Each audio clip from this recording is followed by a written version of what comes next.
Ndoitwa Sabina Gundusa ndabva kuMfakosi. Testimony yangu yakamira sekudai.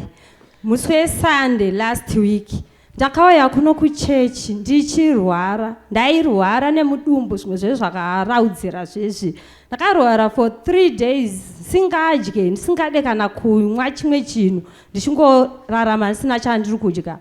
Saka ndakauya kuno kuchechi ndasingatombogone kana kuita chimwe chinhu. Prophet vakapinda munomva vatanga kuprofita vanhu vakanhonga vanhu vaisa kumberi kuvaya kumashure kwanga ndakagara uko. Saka ndakutanga ndakuprofita ava vakatsamwa. Oya tondimbotora uya akatsamwa. Oya pato.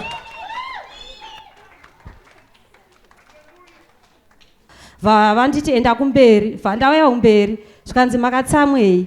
Vandati ndakutsamwa prophet ndiri kurwara. Nzi I know handikuzviziva ndesaka ndakusumudza kuti uye kuno. Akatsamwa handiti? Ndikurwara prophet. Audze inini nondoona. Uda kuti uri kunzwa mudumbu here? Saka matopora zvendo saka ndakusimudza. I receive.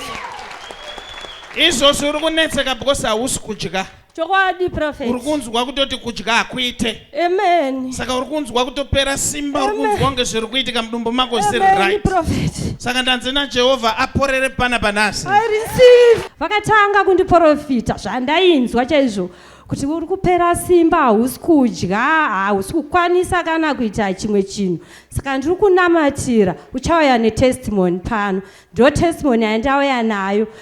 Prophetika ndakanzwa kutya kuti muprofita kuona nezviri mukati medumbu mangu zvandiri kunzwa zvese.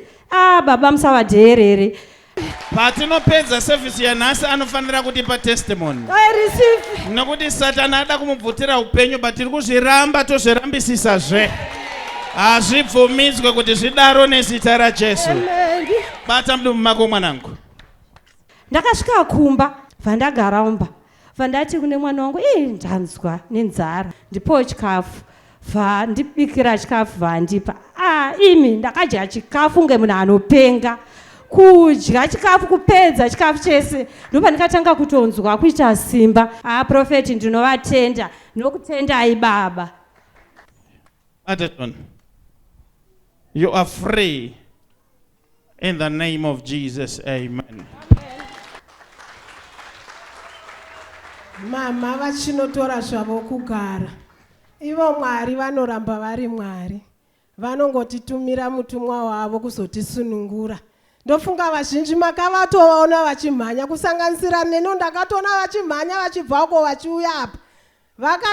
Maziso akatowira mukati asi nhasi vari kutopenya vachipupura pamberi paJehovha.